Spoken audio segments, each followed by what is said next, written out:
비출 때라는 주제로 말씀 나누기를 원합니다. 여러분, 무지개, 오늘 말씀에서도 무지개가 나오는데, 여러분, 무지개 하면 여러분들은 어떤 것을 가장 먼저 떠오르십니까? 무지개 하는 거죠. 무지개 하면 7가지의 아름다운 빛깔의 무지개를 떠오를 수도 있고, 아니면 사랑하는 동물이 죽었을 때 우리가 무지개 다리를 건넌다라고 하잖아요. 사랑하는 동물이, 반려동물이 떠오를 수도 있고, 여러 가지가 떠오를 수 있겠지만, 오늘날 많은 사람들에게 이 무지개라고 했을 때 어떤 것을 많이 떠오를까 좀 고민해 보면 우리가 성소수자를 많이 떠오르지 않을까 생각을 합니다. 오늘날 동성애 문화를 나타내는 가운데 가장 많이 쓰이는 것 중에 하나가 바로 무지개 깃발이에요. 무지개 깃발. 그래서 뭐 동성애 어떤 축제 같은 곳에 가면 항상 그 무지개 깃발이 존재하거든요. 이 무지개 깃발은 LGBTQ를 상징하고, 또한 동성애자들이 자신들의 그 상징으로서 이 무지개를 사용합니다. 얼만큼의 이 무지개를 많이 사용하냐면, 그 성소수자 그리스도인들 모임이 있거든요. 그 모임의 이름이 무지개 예수예요. 무지개 예수. 그리고 그런 성소수자들을 위한 교회들도 따로 있습니다. 그 교회를 어떻게 부르냐면 무지개 교회라고 부릅니다. 그러니까 그들에게 있어서 무지개라는 것이 큰 상징을 그들이 가지고 사용하고 있고, 오늘날 많은 사람들이 그러다 보니까 무지개라고 했을 때 무엇을 먼저 떠오르냐면 뭐 동성애자들, 성소수자들, 이런 것이 먼저 떠오른다라는 거죠. 문제되는 것은 무엇이냐면, 기독교인들인 우리조차도 무지개하면 가장 먼저 떠오르는 것이 성소수자, 동성애자가 가장 먼저 떠오른다라는 겁니다. 여러분, 그리스도인들에게 있어서 무지개라고 했을 때 가장 먼저 무엇이 떠올라야 할까요? 우리에게 무지개라고 하면 아름다운 7빛깔 무지개도 중요하지만, 사실은 가장 중요한 건 하나님의 말씀, 즉 성경이 가장 먼저 떠올라야 하는 거거든요. 그 중에서도 더 깊게 들어가면 노아라는 인물이 떠올라야 합니다. 이 무지개가 성경에서 무엇을 나타내고 있냐면 하나님의 언약을 상징하는 게 무지개예요. 무지개. 그러니까 무지개라는 것을 우리가 듣고 무지개라는 것을 볼 때 어떻게 보면 기독교인으로서 가장 먼저 떠오르고 생각되어야 할 것은 하나님의 언약이라는 것을 우리가 떠올릴 필요가 있다라는 겁니다. 그들이 그렇게 무지개를 사용하는 게 무슨 큰 문제가 됩니까? 라고 생각할 수 있겠지만, 여러분, 사실은 어떤 언어를 선점한다는 것은 매우 중요하거든요. 누가 어떻게 그 단어를 쓰냐에 따라서 그 단어의 의미가 다르게 정의될 때가 있다는 겁니다. 예를 좀 들어볼까요?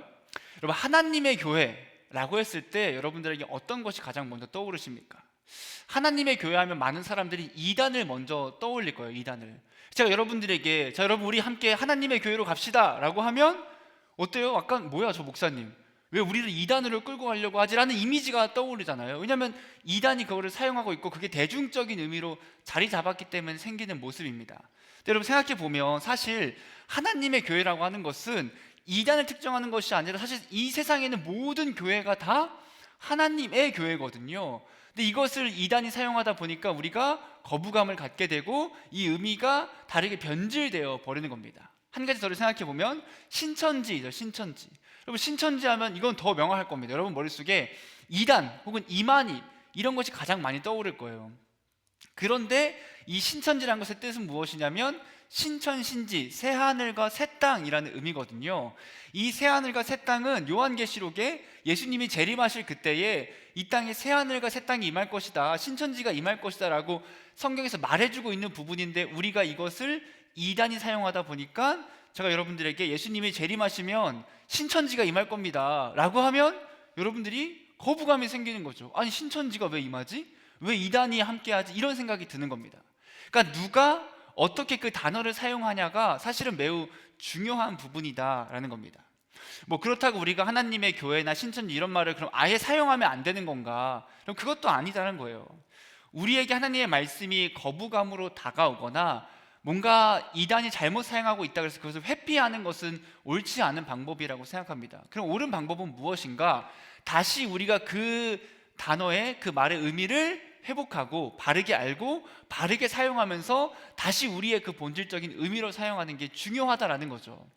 오늘 말씀에 나오는 무지개도 마찬가지라는 거예요. 무지개라고 했을 때 우리의 머리에 떠오르는 것은 하나님의 아름다운 언약보다는 성소수자들이 먼저 떠오르게 되는데, 우리가 그렇기 때문에 이 무지개란 말을 뭐 안 쓴다거나, 물론 성경에는 무지개가 그렇게 많이 나오지도 않지만 그래도 굉장히 중요한 의미를 가지고 있는 부분이거든요.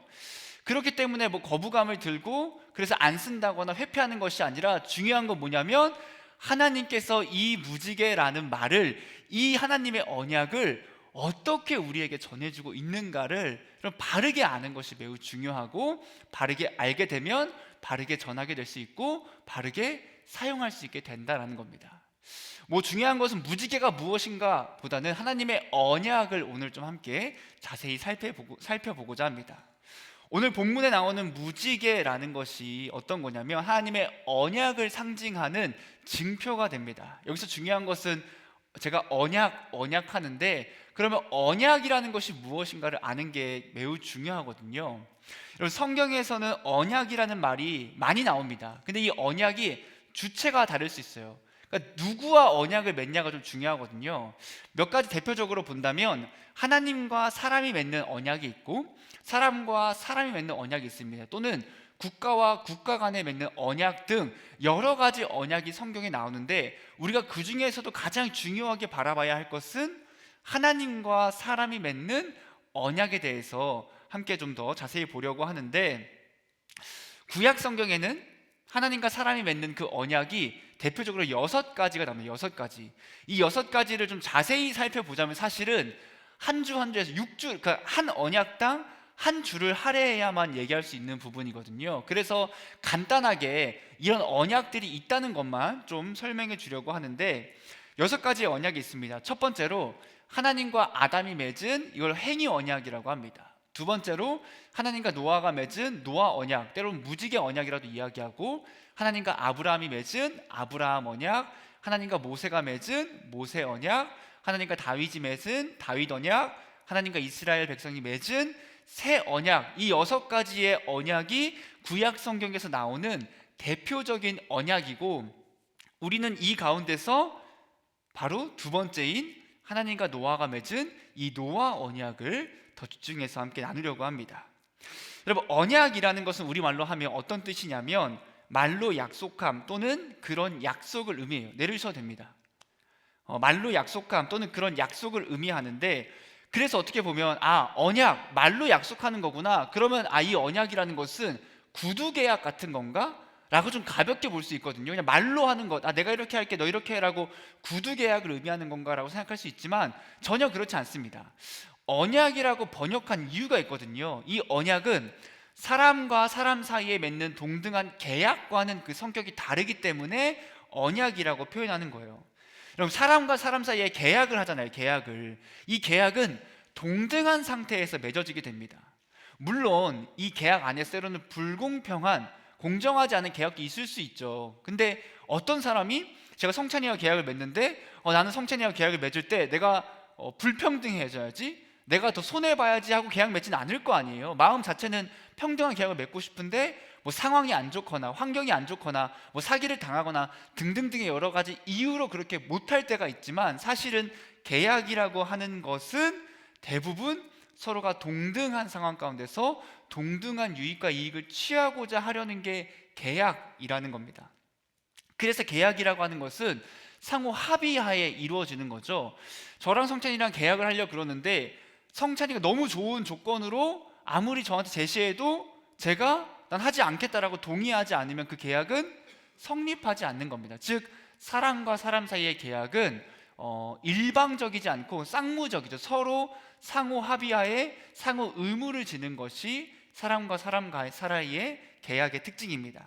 그런데 하나님과 사람이 있는 그 언약의 특징은 무엇이냐면 일방적이면서도 쌍무적, 즉 서로 의무를 져야 한다는 거예요. 그러니까 사람과 사람 사이에는 일방적인 것보다는 쌍무적이라면, 하나님과 인간과의 그 언약이라는 것은 일방적이면서도 또 쌍무적이다라고 이야기할 수 있습니다. 여러분, 이 언약에는 2가지가 주어집니다. 책임과 약속이라는 것이 주어져요. 약속은 하나님께서 우리에게 하시는 것이 약속이거든요. 예를 들면 아담과 하와를 창조하시고 하나님께서 그들에게 어떻게 말씀하시냐면 생육하고 번성하여 땅에 충만하라, 땅을 정복하라, 바다의 물고기와 하늘의 새와 땅에 움직이는 모든 생물을 다스리라라고 복을 주시면서 이렇게 말씀하십니다. 온 지면에 씨 맺는 모든 채소와 씨 가진 열매 맺는 모든 나무를 내가 너희에게 주겠다라고 약속을 하세요. 약속. 그럼 이 약속에 따라서 인간에게는 책임이 주어집니다. 책임. 어떤 책임이 주어지냐면 아담과 하와에게 동상 각종 나무의 열매는 네가 임의로 먹되 선악을 알게 한 나무의 열매는 먹지 말라라고 하시면서 하나님께서 약속하시고 그 인간에게도 책임이 부여되는 겁니다. 이게 언약의 특징이에요. 약속과 책임이 함께 한다는 거죠. 그래서 아담과 하와가 무엇만 하면 되죠? 하나님께서 약속하셨고 아담과 하와는 그 약속에 따른 그 책임만 지키면 돼요. 선악을 알게 한 나무의 열매만 먹지 않으면 됩니다. 그리고 하나님은 그에 따라서 하나님도 의무를 지게 되는데 그들이 선악의 그 책임을 지킬 때 하나님께서 약속하신 그 모든 것을 신실하게 주셔야만 하는 거죠. 하지만 아담과 하와가 이러한 언약을 깨트리게 되는 겁니다. 하나님께서 약속하시고 사람은 그 책임을 다해야 하는 거예요. 이거는 쌍무적이죠. 쌍무적. 하지만 일방적인 이유는 무엇이냐면 하나님께서 사람에게 언약을 맺을 때에 하나님과 사람이 마주 본 다음에 자, 뭐 바바송차나 이건 이런 거고 이런 거고 이런 거야 괜찮니? 라고 물어보지 않으신다는 거예요. 일방적으로 찾아가셔서 이런 약속을 맺을 거다라고 하면서 그 약속을 선포하시고 그 약속을 그냥 홀로 맺어버리신다는 거예요. 굉장히 일방적이죠. 하나님의 약속은 하나님의 일방적으로 이루어지게 되는 겁니다. 인간이 거부할 수 없어요. 그러니까 하나님께서 이 약속을 할 거야, 이렇게 맺을 거야 라고 하시면 사람은 거부할 수 없고 그냥 그대로 따라야 하는데 이게 굉장히 불공평해 보일 수 있지만 전혀 그렇지 않은 건 무엇이냐면 하나님께서 우리에게 어떤 손해를 입히거나 우리를 뭐 잘못되게 하려고 하는 그런 불평등 조약을 맺는 것이 아니라 이 모든 약속의 기본은 하나님께서 언제나 우리에게 더 좋은 것을 주시기 위해서 언약을 맺으신다는 거예요. 나쁜 것을 하기 위해서가 아니라 무조건 좋은 것을 주시기 위해 이 언약을 맺으시고, 그렇기 때문에 언약은 하나님의 일방적인 선포로 시작되지만 그 이후에 우리도 책임을 다해야 되고 하나님도 그에 따른 책임을 지시는 쌍무적으로 이어진다라고 이야기할 수 있는 겁니다. 이게 하나님과 인간에 맺는 언약의 특징이에요. 여러분, 우리는 이 가운데에서 노아 언약을 함께 볼 건데 노아 언약에서 또 굉장히 흥미로운 점이 있습니다. 그게 무엇이냐면 언약은 하나님의 약속과 인간의 책임이 함께해야 한다고 했지만 이 노아 언약은 노아에게는 어떠한 책임도 부여되지 않는다라는 특징이 있어요. 하나님께서 노아와 언약을 맺으십니다. 근데 노아에게는 어떠한 책임도 하나님께서 요구하지 않으시는 거예요. 그러니까 노아는 그냥 그 약속을 받고 그 약속에 따라 살아가기만 하면 되는 겁니다. 복을 받고 살아가는 거죠. 하나님께서 일방적으로 노아에게 약속하고 하나님이 일방적으로 그 약속을 신실하게 지키시는 겁니다. 그러니까 노아 언약은 사실은 인간에게 주어진 굉장히 은혜가 가득한 언약인 거예요. 하나님의 심판이 임한 이유가 무엇이었냐면 그냥 인간이 마음에 들지 않아서가 아니라 사람이 죄악을 저질렀잖아요. 그러니까 그 죄악을 저지름에 따라서 하나님께서 심판을 하신 거예요. 근데 문제가 무엇이냐면 이 심판 이후에 그러면 사람들이 완전 개가천선해서 갑자기 죄를 쫙 짓지 않고 살아가는가? 그럼 그렇지 않습니다. 다시 또 인간은 죄악에 빠지고 하나님은 이미 그것을 다 알고 계세요. 근데 그럼에도 불구하고 신실하지 않을 것을 아심에도 하나님께서는 사람들과 언약을 맺으시고 그 약속을 신실하게 지키신다라고 말씀하시는 겁니다. 여러분, 이제 노아 언약을 한번 쭉 1절부터 살펴보기를 원하는데 하나님께서 노아와 그의 아들들에게 이제 복을 주시기 시작합니다. 이게 9장 1절에 나오는데 이렇게 말하고 있어요. 하나님이 노아와 그 아들들에게 복을 주시며 그들에게 이르시되 생육하고 번성하여 땅에 충만하라 라고 말씀하십니다. 생육하고 번성하여 땅에 충만하라, 이 말씀 우리 방금 들었죠? 누구에게 주어진 복의 약속이었냐면 아담과 하와에게 주어진 그 복과 동일한 복이 이 노아와 그 아들들에게도 주어지게 됩니다. 놀라운 사실은 무엇이냐면 이 복이 에덴 동산 때 아담이 죄를 짓기 그 무죄한 상태에서 주어졌던 복이거든요.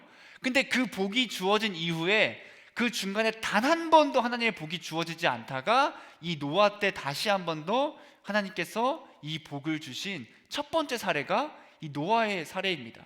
그러니까 인간이 하나님의 복을 그냥 발로 걷어 찼는데 하나님이 다시 가져와서 그 복을 한 번 더 주시며 약속을 해 주시는 거죠. 여러분, 이 복은 매우 중요한데 노아의 상황은 마치 아담의 상황과 굉장히 비슷한 면이 있습니다. 아담은 인류의 대표였고 아담과 하와가 있을 그때에는 어떠한 인간도 없었습니다. 지금 노아의 상태가 이와 비슷한데 노아도 그 가족들 외에는 모든 사람이 다 멸망했기 때문에 지금 노아가 인류의 대표로서 있는 거죠. 아담과 하와가 아무도 없는 그 상황 가운데 생육하고 번성하고 땅에 충만하라는 것은 매우 중요했던 것처럼 현재 노아도 그 8명의 가족 이외에는 아무도 없고 지금 이 없는 상태에서 그가 머리로서 하나님의 대리 통치자로서 세워지고 이제는 하나님의 그 인간 창조의 목적을 이루기 위해 중요한 것은 다시 한 번 더 사람이 많아져야 하는데 이 많아져야 하는 상황 가운데 하나님께서는 노아와 그의 가족들에게 생육하고 번성하고 땅에 충만하라는 그 복을 주시게 되는 겁니다.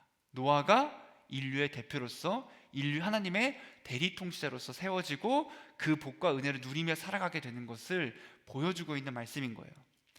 하나님은 노아와 그의 아들들에게 복을 주시고 노아와 그의 아들들과 언약을 맺으십니다. 이게 11절에 나오는데 우리 한번 같이 읽어보겠습니다. 시작. 내가 너희와 언약을 세우리니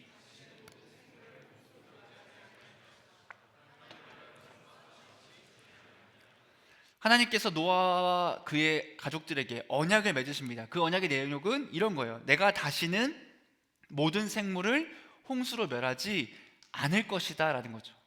내가 다시는 이 물로서 온 세상을 멸절시키지 않을 것이다 라고 하나님께서는 그 약속을 맺어주십니다. 이게 단순히 내가 이제 너희 안 죽일게 라고 하는 죽이지 않는다는 선포에서 끝나는 것이 아니라 하나님의 이 말씀은 무엇이냐면 인간의 타락에도 불구하고 그리고 앞으로 인간이 타락할 것임에도 불구하고 내가 너희의 생명을 영원히 보존하겠다, 내가 너희들을 구원하겠다라고 하는 이 구원의 언약을 말씀해 주시는 겁니다. 그냥 죽이지 않을게 정도가 아니라 내가 너희를 구원해 줄게, 모든 생명을 보존해 줄게 라고 하는 말씀이고 단순히 노아와 그의 가족들에게만 해당되는 것이 아니라 이 온 땅의 모든 생물들에게 하나님께서 그 언약을 맺으시고 그 언약을 신실하게 지켜주시는 겁니다. 노아 언약의 경우는 하나님이 일방적으로 시작하고 홀로 약정을 맺으신 거잖아요. 이 언약은 노아가 하나님과 맺은 것이 아니라 하나님이 노아와 일방적으로 맺은 언약입니다. 노아는 하나님과 언약을 맺을 자격도 되지 않고 사실은 하나님이 노아와 언약을 맺을 이유도 없거든요. 노아에게는 어떠한 공로도 없는 온전히 하나님의 은혜로만 주어진 게 이 노아 언약의 특징입니다. 노아는 어떠한 공로도 어떠한 자격도 없지만 그냥 하나님이 이 노아를 사랑하셔서 그와 약속을 맺으시고 그에게 그 많은 복을 선포하시고 다시는 멸망시키지 않고 구원하겠다는 약속을 선포해 주시는 겁니다. 여러분, 이 언약이라고 하는 것은 하나님께 굉장히 불공평한 언약이거든요. 왜냐하면 하나님은 이걸 통해서 어떠한 유익도 얻을 수 없기 때문입니다. 하나님은 우리와 언약을 맺음으로써 사실은 좋을 게 전혀 없으신 분이에요. 왜냐하면 다시 하나님은 또 배신을 당할 거고 다시 또 인간은 죄를 저지름으로 말미암아 하나님은 또 실망하실 거고 하나님은 또다시 인간에게 뒤통수를 맞으실 겁니다. 하나님은 이미 그 모든 걸 다 알고 계심에도 불구하고 언약을 맺어주시고 심지어 그 언약에 증거까지 주세요. 언약을 맺고 자 봐봐 내가 증거를 줄게 라고 하는데 그게 12절부터 15절 말씀입니다. 우리 한번 같이 읽어볼게요. 시작. 하나님이 이르시되 내가 나와 너희와 및 너희와 함께하는 모든 생물 사이에 대대로 영원히 세우는 언약의 증거는 이것이니라. 내가 내 무지개를 구름 속에 두었나니 이것이 나와 세상 사이의 언약의 증거니라. 내가 구름으로 땅을 덮을 때에 무지개가 구름 속에 나타나면 내가 나와 너희와 민 육체를 가진 모든 생물 사이에 내 언약을 기억하리니 다시는 물이 모든 육체를 멸하는 홍수가 되지 아니할지라. 그 언약의 증거는 무지개입니다. 무지개. 그 비 가운데서 무지개를 보여주시면서 이 무지개가 내 언약의 증거야 라고 말씀해 주시는 거죠. 여러분, 무지개는 언제 뜹니까? 우리가 무지개 보면 진짜 좋아하잖아요. 무지개는 쉽게 볼 수 없는 거고 또 너무 아름답기 때문에 이 무지개가 언제 뜨냐면 비가 온 뒤에 무지개가 뜨게 됩니다. 무지개 좀 찾아보니까 무지개는 이렇게 뜬다 그래요. 대기 중에 많은 물방울에 햇빛, 달빛 등이 굴절, 반사, 분산되면서 나타나는 광학 현상이다라고 이야기합니다. 그러니까 이제 비가 내린 다음에 그 물방울들이 있을 때 햇빛이 반대편에서 비추면 그 햇빛이 그 물방울에 이제 반사, 굴절되어서 그 빛의 색깔들이 7가지로 쭈르륵 펼쳐서 보이는 것이 이제 무지개라는 거죠. 노아의 홍수 전에도 무지개는 존재했을 겁니다. 하나님께서 분명히 만드셨을 거고, 근데 그때 당시에 무지개는 하나님의 언약의 증거가 아니었죠. 그냥 하늘에 떠 있는 하나의 아름다운 어떤 무지개에 불과했을 겁니다. 그런데 하나님께서 그 홍수 심판 이후에는 이 무지개를 하나님의 그 언약의 증거로서 보여주게 되는 거예요. 홍수가 시작될 그때에 하늘에선 비가 내렸습니다. 땅에선 물이 터져 나오고 그 물이 가득 차고 하늘에는 먹구름으로 가득했겠죠. 그 비구름으로 가득했을 겁니다. 왜냐하면 물이 계속 쏟아졌기 때문에. 그 가운데에서 세상은 어두웠을 것이고 그 세상은 우중충한 상태에 있었을 거예요. 그런데 배에서 노아가 딱 내리고 하나님께서 그에게 복을 주시면서 그 노아와 가족들에게 약속을 하시네요. 약속을 하시면서 그 어두웠던 하늘에 맑은 딱 빛이 보이면서 무엇이 보이기 시작하냐면 무지개가 쫙 보이는 거예요. 그 힘들고 어렵고 암울한 상황 가운데에서 그 밝은 빛과 그 아름다운 무지개가 보이는 겁니다. 그러면서 하나님께서 그들에게 말씀하시는 거죠. 내가 다시는 너희를 심판하지 않을 거야. 내가 너희를 영원히 지켜줄 거야 라고 말씀해 주시는 겁니다.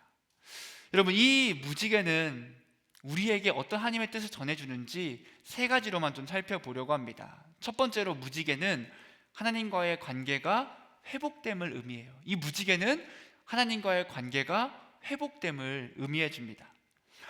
하나님께서 인간의 죄악을 보시고 이 땅에 심판, 그 홍수의 심판을 내리십니다. 수많은 모든 노아와 그의 가족들을 제외한 모든 사람들과 또 그 방주 안에 있던 동물들을 제외한 모든 동물들이 다 멸절되는 그 심판이 있었는데 그 심판 이후에 다시 언약을 맺으시고 그 증거로 무지개를 보여주시는 거예요. 근데 이 언약은 아까도 이야기했지만 쌍방간의 동등한 언약이 절대 될 수 없고 누가 손해를 보냐면 우리가 손해를 보는 게 절대 아니에요.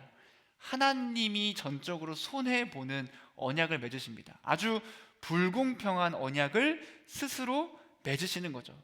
왜 그렇게 언약을 맺으실까? 왜 하나님은 그 무지개의 증거를 보여주시면서까지 우리와의 그 언약을 확고히 하고자 하셨을까? 그 이유는 죄로 말미암아 끊어진 그 사람과의 그 인간과의 그 단절된 관계를 다시 회복시키시기 위해서 하나님께서는 이 언약을 맺어주신다라는 겁니다. 여러분, 이 하나님과는 인간과의 끊어진 그 관계를 언제나 회복하길 원하세요. 그리고 심지어 이 회복은 쌍방합의에 의한 회복도 아닙니다. 하나님께서 전적으로 일방적으로 용서해 주심으로 말미암아 생기는 회복이라는 거예요. 하나님 우리를 용서하시고 우리에게 다가와 주십니다. 하나님은 다시 한 번 더 말씀해 주시는 거예요.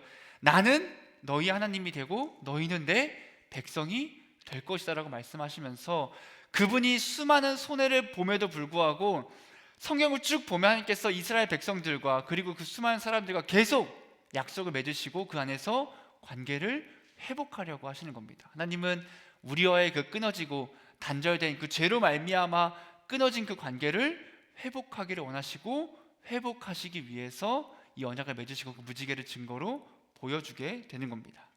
두 번째로 이 무지개는 하나님의 위로와 회복을 의미하게 됩니다. 하나님께서 노아와 그의 가족들에게 무지개를 보여주면서 그 관계를 회복하시잖아요. 근데 관계만 회복하고 그냥 야 우리 사이 좋아졌다 너무너무 좋다 하고 끝나는 것이 아니라 그 무지개를 통해서 노아와 그의 가족들에게 위로와 회복을 전해주게 되신 거예요. 우리가 저번 주에도 이야기했지만 이 노아가 1년 동안 방주에 있었잖아요. 그 방주 안에서 그 노아가 그리고 그 가족들이 여러분 얼마나 힘들었겠어요. 그 안에서 암울하고 두려움과 열악한 환경 속에서도 하나님만을 믿으며 그 어려움을 견뎌내고 참고 인내하며 나아갔던 것이 노아와 그의 가족들입니다. 그들이 드디어 배 밖으로 나왔어요. 그때 하나님께서 주어진 건 무엇이냐면 하나님의 복이 가장 먼저 주어집니다. 그리고 하나님의 그 언약이 주어지게 되고 하나님께서 무지개를 딱 보여주시면서 그 노아와 그의 가족들에게 위로와 회복을 전해주고 계시는 거죠. 노아는 다시 한 번 더 하나님의 복을 받았고 생육하고 번성하며 땅에 충만하며 살아갈 수 있는 그 충만한 은혜 가운데의 삶을 다시 시작하게 됩니다. 우리에게도 너무너무 힘들고 어려운 일이 찾아올 때가 있잖아요. 진짜 감당하기 너무 벅찬 일이 찾아올 때가 있어요. 뭐 좀 지치고 힘들 때를 살펴보면 수능이 끝날 당일 너무 이제 긴장도 많이 하고 마음도 힘드니까, 아니면 어떤 취업을 회사 입사 면접을 끝내거나 뭐 중요한 시험을 치르거나 학교나 회사나 일상 여러 곳곳에서 너무 힘들고 지치고 어려운 상황을 하루 동안 경험한 거예요. 그 어려운 몸과 마음을 이끌고 터덜터덜 집으로 갑니다. 집으로 갔는데 뭐가 준비되어 있냐면 부모님이나 아니면 사랑하는 사람이 따뜻한 밥을 딱 차려주면서 내가 오자마자 그렇게 이야기해 주는 거예요. 뭐 한솔아, 너무 고생했어. 너무 수고했어. 많이 힘들지? 많이 지치지? 괜찮아. 잘했어 라고 하면서 그 따뜻한 밥 한 끼와 그 위로의 말을 전해준다면 지치고 힘들었던 우리의 몸과 마음 가운데에서 큰 위로와 회복이 될 것이고, 그 위로와 회복이 우리에게 때로는 눈물을 가져다 줄 겁니다. 여러분, 노아의 마음이 이러하지 않았을까 생각을 해보는 거예요. 힘들고 어려운 홍수 심판을 참고 견디고 그가 드디어 방주 밖으로 나왔습니다. 방주 밖으로 나온 노아에게 주어진 것은 하나님의 은혜였어요. 하나님의 복과 함께 하나님의 언약이 주어지고 그 우중충하고 그 힘들었던 그 날씨가 다 개고 맑은 하늘 가운데에 그 아름다운 무지개가 펼쳐지면서 하나님께서 그 무지개를 통해서 내가 다시 너희를 멸망시키지 않을게, 내가 너희를 구원해 줄게라는 그 약속을 확증해 주시는 겁니다. 여러분, 그 무지개를 바라보는 노아의 마음이 좀 어땠을까요? 진짜 큰 위로와 회복이 되지 않았겠습니까? 그 어려운 상황 가운데, 그 지치고 힘든 상황 가운데 하나님께서 약속을 선포해 주시고 그거를 증거까지 보여주시는 그 모습을 보면서 그 노아는 큰 위로와 회복을 얻었을 겁니다. 우리도 마찬가지인 거예요. 하나님께서는 우리에게도 이러한 위로와 회복을 언제나 전해주시는 겁니다.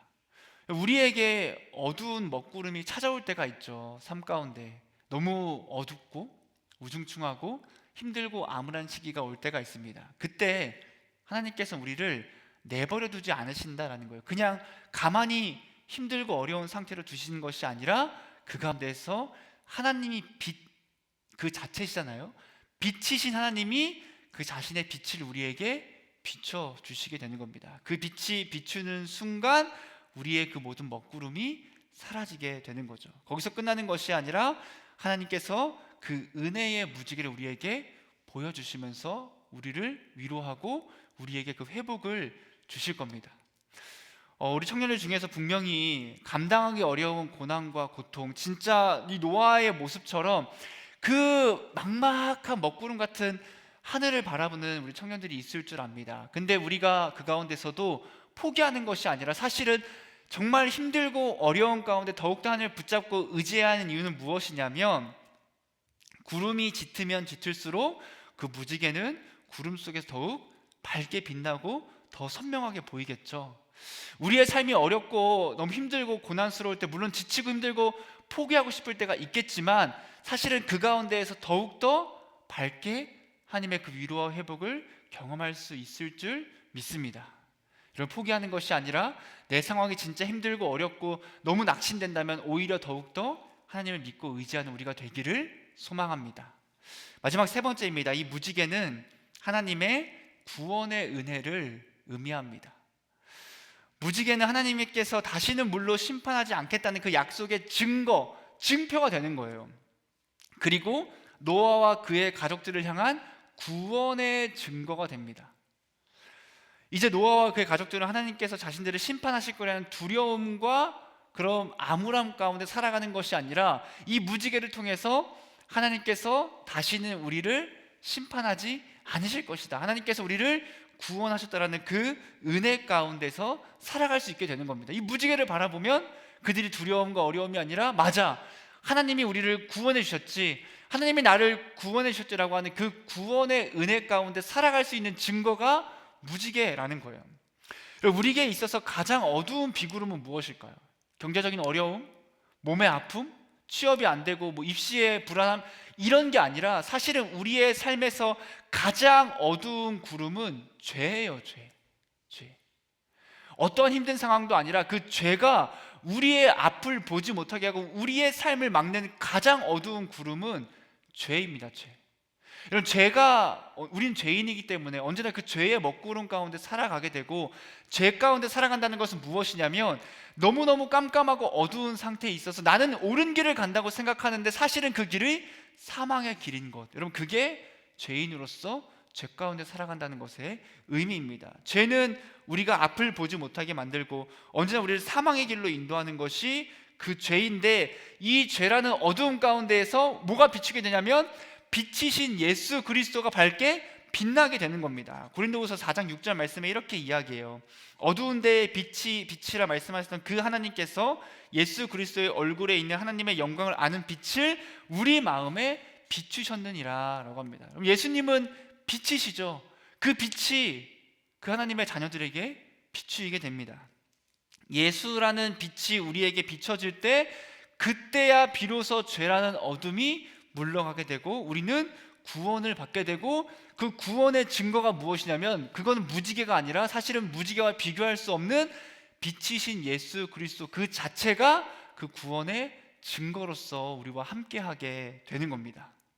그럼 무지개가 비구름 안에 있을 때 물방울 위에 햇빛이 비춘 결과물인 것처럼, 은혜라는 것은 어떤 거냐면 우리의 구주 예수님께서 흘리신 그 피 위에 하나님의 빛이 비추인 결과물이 은혜라는 거예요. 은혜.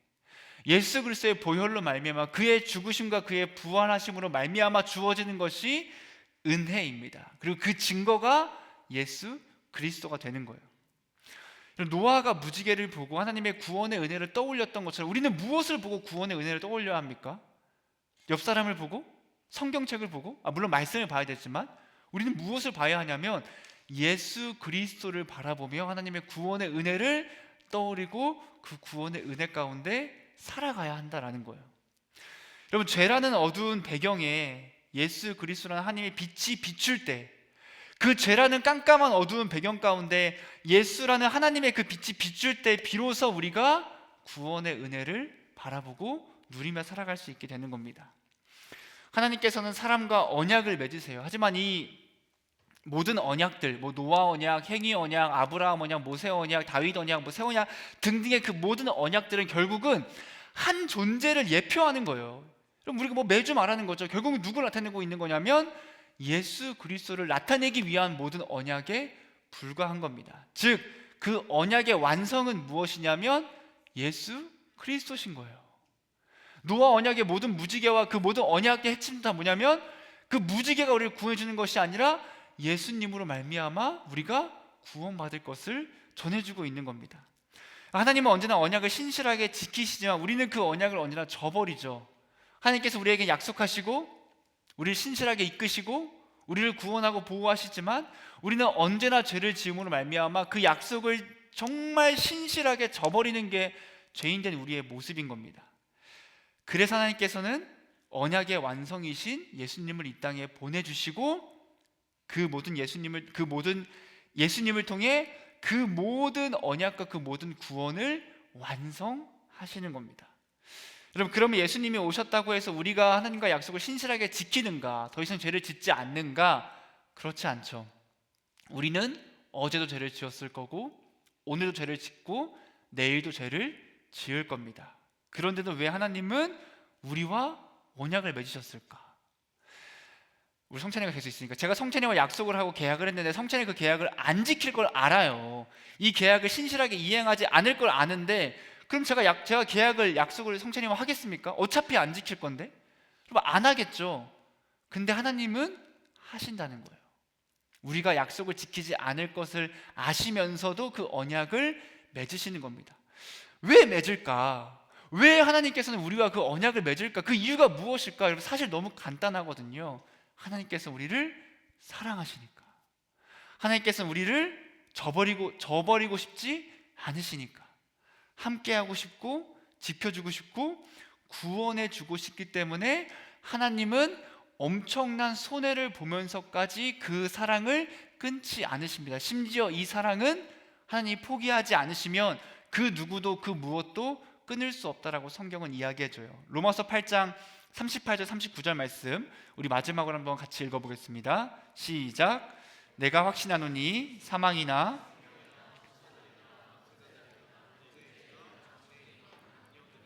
높음이나 깊음이나 다른 어떤 피조물이라도 하나님의 사랑에서 끊을 수 없으리라. 하나님이 포기하지 않으면 세상 그 무엇도 하나님의 사랑에서 우리를 끊을 수 없다라고 하나님 말씀해 주고 계십니다. 여러분 이제 무지개를 다시 한번 떠올려 봅시다. 이런 무지개를 바라보면 우리는 무엇을 떠올려야 합니까? 우리는 아름다운 무지개의 모습, 혹은 내 사랑하는 동물이 건넜다고 하는 무지개 다리, 아니면 성소수자를 대표하는 무지개 깃발을 생각하는 것이 아니라 우리에게 있어 무지개는 하나님의 그 언약의 확증을 기억하게 합니다. 그 언약은 무엇인가요? 하나님의 사랑과 위로와 회복과 구원의 약속이 바로 그 언약의 핵심입니다. 이 언약의 완성은 결국은 예수 그리스도시다라는 거예요. 결국 우리를 향한 하나님의 사랑과 위로와 회복과 구원의 언약의 성취는 예수님을 통해 이루어지게 되고, 우리에게 필요한 것, 온 세상에 필요한 것은 결국 무엇이냐면 아름다운 무지개가 아니라 그 아름답고 영광스러운 빛이신 예수 그리스도가 필요함을 하나님은 말씀해 주고 계십니다. 어두운 비구름 가운데서도 빛이 비춥니다. 그 빛이 비출 때 아름다운 무지개가 뜨는 것처럼 오늘날 그 어두운 세상 가운데서, 그리고 어두운 그 죄 가운데 있는 우리에게도 필요한 건 빛이에요. 빛. 근데 어떤 빛이 필요하냐면 밝고 밝은 태양이 아니라 그 빛 자체이신 예수 그리스도가 우리에게 필요하다라는 겁니다. 예수님이라는 빛이 우리에게 비출 때, 예수님이라는 빛이 세상에 비출 그때에 그 어두움은 물러가게 되고 더 이상 어두움이 남아있는 것이 아니라 아름다운 그 구원만이 그 자리에 남아있게 됩니다. 무지개가 노아 때부터 지금까지도 존재해서 우리가 무지개를 바라볼 때 맞아, 하나님께서 우리를 구원하시다라는 것을 기억하고 떠오르게 하는 것처럼 예수 그리스도도 그 죽으심과 부활하심을 지금까지 여전히 유효하고 하나님은 예수님을 통해서 하나님의 자비와 사랑과 은혜를 오늘날까지도 나타내십니다. 여러분, 우리의 소망과 우리의 구원의 그 구원하시는 분은 예수 그리스도라는 것을 깨닫기를 바랍니다. 그리고 우리에게는 그 예수님이 필요함을 알고 예수님만 믿고 예수님만을 의지하며 예수님만을 위해 살아가는 우리 모두가 되기를 주님의 이름으로 소망하고 축복합니다. 이 시간 함께 찬양하며 나아가기를 원합니다. 예수님만이 우리들의 밝은 빛이 되시며 우리에게 그 빛이신 예수님이 필요함을 함께 고백하며 나아갑시다.